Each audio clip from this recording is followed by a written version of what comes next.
बिस्मिल्लाहिर्रहमानिर्रहीम। तो आज के लेक्चर में हमने प्रॉपर्टीज़ ऑफ लिक्विड देखना है। लास्ट लेक्चर में हमने गैसेस की प्रॉपर्टीज़ देखी थी और जो एक सवाल था कि स्टेट्स ऑफ मैटर एक दूसरे से डिफरेंट कैसे हैं, वो सारे पॉइंट्स देखे थे। आज हम देखेंगे प्रॉपर्टीज़ ऑफ लिक्विड, यानी कि लिक्विड की प्रॉपर्टीज़ क्या हैं, उर्दू में माया की खसूसियात। ठीक है, तो सबसे पहली प्रॉपर्टी जो हमारी बुक में मेंशन है, the molecules of liquid are closely attached but moving randomly. यानी कि जो गैस के मॉलिक्यूल्स हैं, उधर हमने देखा था गैस के मॉलिक्यूल्स कैसे थे, बहुत ज़्यादा दूर दूर थे। ठीक है, लिक्विड में मॉलिक्यूल्स के दरमियान थोड़ा सा डिस्टेंस कम हो गया है। ठीक है, और यहाँ पे जो मोशन है पार्टिकल्स की, वो रैंडम मोशन है। ठीक है, ये आपसे पूछा जा सकता है कि लिक्विड के मॉलिक्यूल्स जो हैं वो कौन सी टाइप ऑफ मोशन शो करते हैं। ठीक है, तो वो रैंडम मोशन शो करते हैं, यहाँ पे रैंडम मोशन शो करते हैं। ठीक है, क्लोजली अटैच होते हैं, लेकिन सॉलिड से कम। सॉलिड्स में हमने देखा था बहुत ज़्यादा करीब होते हैं। लास्ट लेक्चर में मैं आपको बता चुका हूँ कि जो सॉलिड, लिक्विड और गैस तीनों में जो डिफरेंस है वो किस किस तरह से आता है, उनकी क्या क्या पॉइंट्स से, वो लास्ट लेक्चर में आपने इसको अच्छे से सुन लेना, ताकि आपको पता हो कि सॉलिड, लिक्विड और गैस ये तीनों आपस में किस तरह से डिफरेंट है। ठीक है, दूसरी जो इसमें बात है, they have significant intermolecular forces. इनके दरमियान इंटरमॉलिक्यूलर फोर्सेस होती हैं, यानी कि जो लिक्विड हैं उनके दो मॉलिक्यूल्स के दरमियान इंटर मॉलिक्यूलर फोर्सेस प्रेजेंट हैं एज़ कम्पेयर टू गैसेस। इसमें बहुत ज़्यादा वीक हैं। गैसेस में जो IMF हम कह लेते हैं, इंटर मॉलिक्यूलर फोर्सेस, बहुत ज़्यादा वीक हैं। लिक्विड में एज़ कम्पेयर टू गैस थोड़ी सी स्ट्रॉन्ग है, और सॉलिड्स में बहुत ज़्यादा स्ट्रॉन्ग है, क्योंकि उनके पार्टिकल्स के दरमियान गैप ना होने के कारण बिल्कुल भी नहीं है। लिक्विड में भी इंटरमॉलिक्यूलर फोर्सेस पाई जाती हैं, सॉलिड्स में भी, और गैसेस में भी बहुत ज़्यादा वीक हैं। ठीक है, तीसरा पॉइंट है, they are not easily compressible. यानी कि इसको हम ईजीली कंप्रेस नहीं कर सकते हैं, लेकिन ईजीली नहीं इसको कंप्रेस किया जा सकता जैसे हम गैसेस को कर सकते हैं। गैसेस के दरमियान, पार्टिकल्स के दरमियान जो है ना, गैसेस में पार्टिकल्स के दरमियान डिस्टेंस बहुत ज़्यादा है, तो हम उसको ईजीली कंप्रेस कर सकते हैं। लेकिन लिक्विड में ये डिस्टेंस कम हो जाता है, और तो इसकी कंप्रेसिबिलिटी भी थोड़ी सी कम हो जाती है। लास्ट जो प्रॉपर्टी है, their densities are higher than gases but lower than solids. यानी कि हम अगर ऑर्डर लिखें, सबसे ज़्यादा डेंसिटी जो है वो सॉलिड की है, उसके बाद लिक्विड की है, और लास्ट पे जो है वो गैसेस की आती है। मैंने आपको कहा था जो डेंसिटी है वो डायरेक्टली प्रोपोर्शनल है मैस के। मैस ज़्यादा होगा, डेंसिटी ज़्यादा, तो मतलब सॉलिड की जो डेंसिटी है वो ज़्यादा क्यों है, क्योंकि उसका मैस सबसे ज़्यादा है। लिक्विड की उससे कम है क्योंकि उसका मैस सॉलिड से कम है, और गैस से ज़्यादा है, यानी कि ये दरमियान में आते हैं। ठीक हो गया, ये प्रॉपर्टीज़ थी लिक्विड की। लिक्विड की प्रॉपर्टीज़ के बाद जो नेक्स्ट हमारा टॉपिक है वो है प्रॉपर्टीज़ ऑफ सॉलिड्स, यानी कि सॉलिड्स की जो हैं वो प्रॉपर्टीज़ क्या हैं। ठीक है, वो हम अच्छे से पढ़ते हैं। ज़रा इसके कोई 10-12 पॉइंट हैं, वो मैंने बना दिए, आपने अच्छे से इसको नोट डाउन कर लेना, अपने पास रजिस्टर पे लिख लेना इनको, या बुक्स पे भी मार्क कर सकते हैं। Solid have a definite shape, यानी कि उसकी जो सॉलिड की जो शेप है वो फिक्स रहती है, कोई डेफिनेट शेप होती है।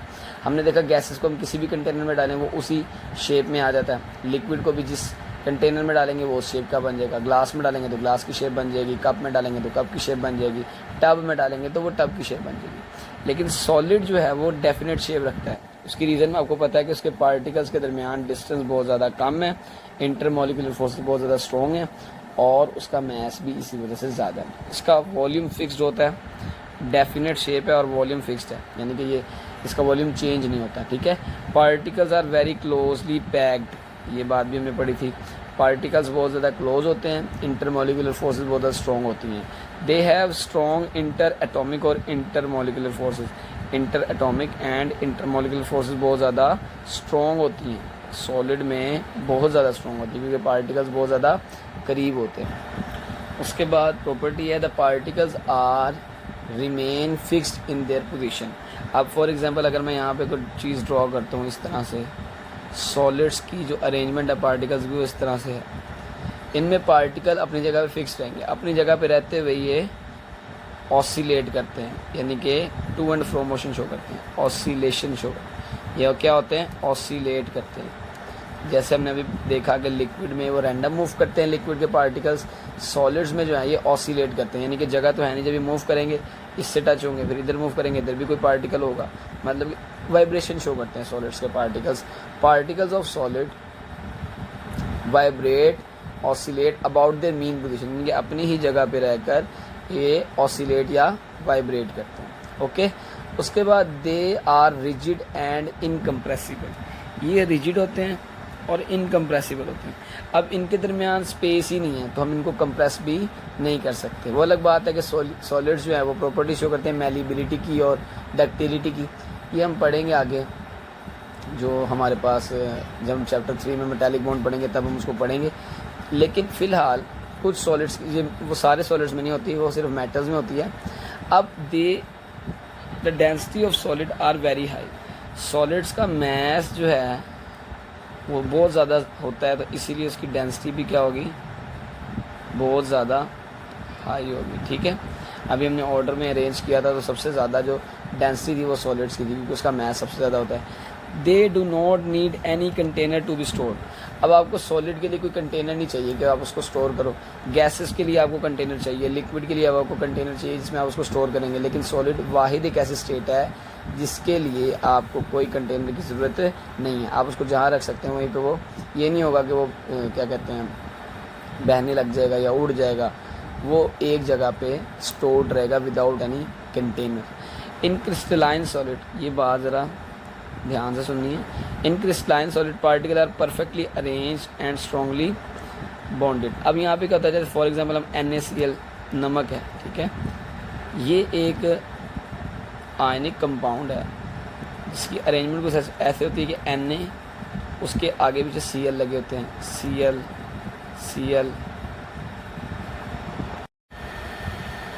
बिस्मिल्लाहिर्रहमानिर्रहीम। तो आज का जो हमारा लेक्चर है उसमें हम देखेंगे प्रॉपर्टीज़ ऑफ प्लाज्मा, यानी कि 4 स्टेट ऑफ मैटर जो है उसकी प्रॉपर्टीज़ को देखना है आज। तो सबसे पहला पॉइंट है, plasma is not generally seen form of matter, यानी कि ये हमारे इर्द गिर्द इतनी ज़्यादा नज़र आने वाली स्टेट ऑफ मैटर नहीं। जैसे हम सॉलिड्स को देखते हैं, हमारे ज़्यादातर जो चीज़ें हैं वो सॉलिड्स की बनी है, स्टेट्स जो सॉलिड की स्टेट है वो ज़्यादा पाई जाती है, अबंडेंट है नेचर में।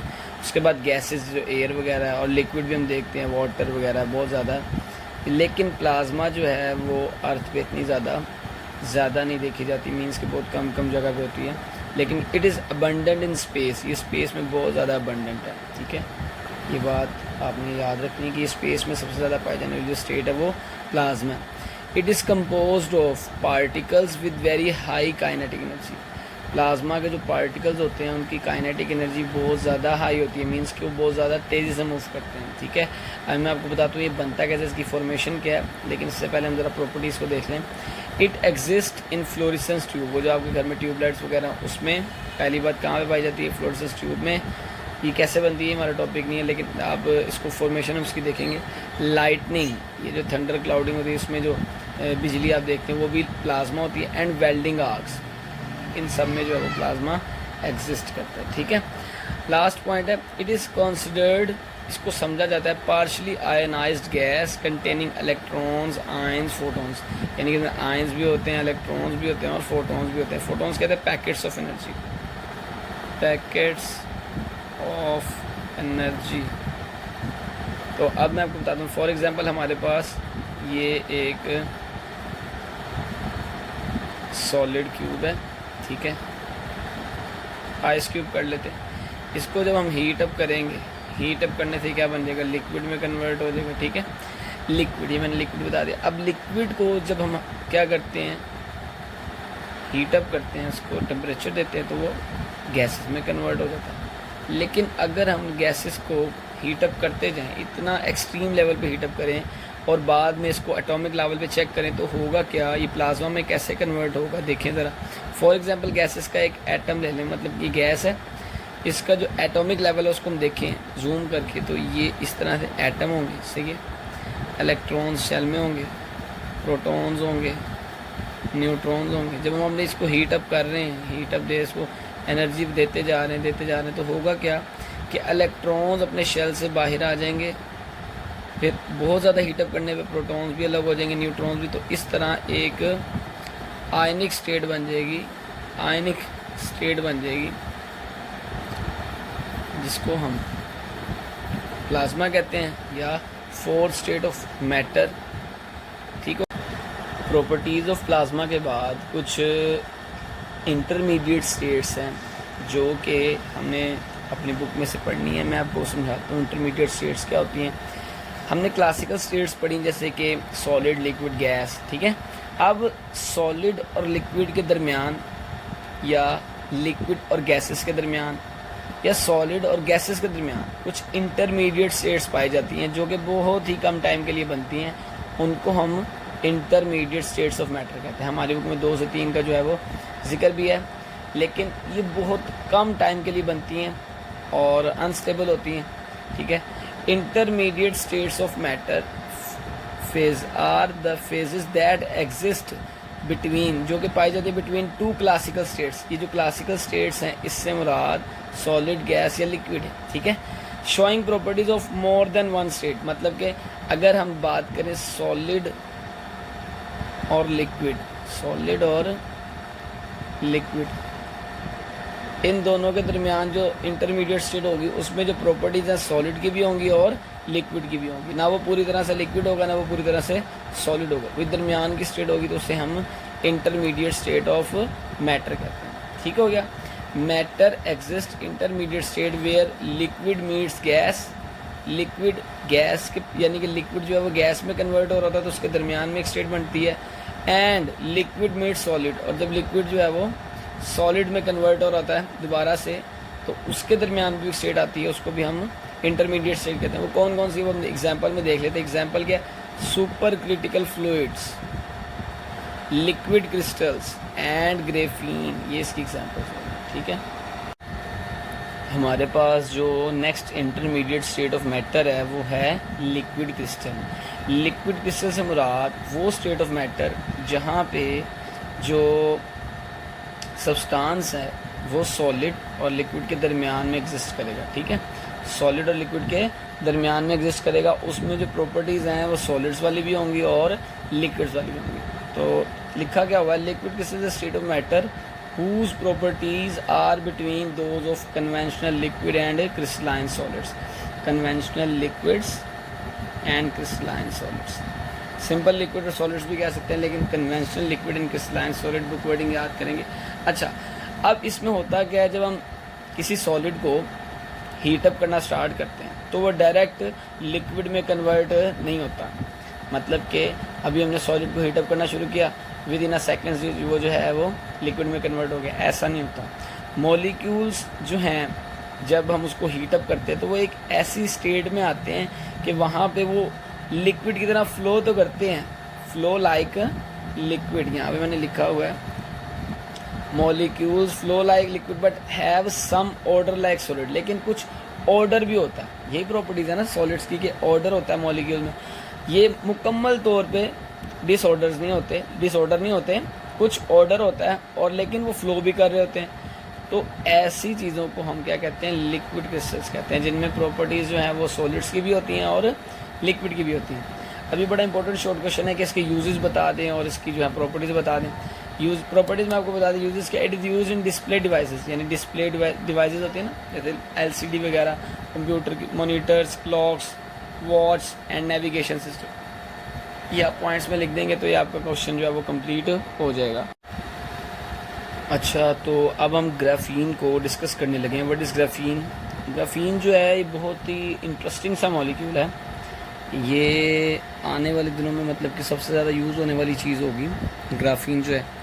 ये इसका जो स्ट्रक्चर है वो जैसे हनी कॉम्ब होता है ना, शहद की मक्खियों का छत्ता जो होता है उसकी तरह हेक्सागोनल पैटर्न पे इस तरह से कार्बन की सिंगल लेयर जो है वो आपस में अटैच होके ये एक 2 डायमेंशनल, यानी ये 2D है। हम इसको X और Y एक्सिस में ही देख सकते हैं। ये सबसे लाइटेस्ट मटेरियल देखा गया और सबसे ज़्यादा थिक, बहुत ज़्यादा पतला बारीक सी लेयर इसकी स्टील से 200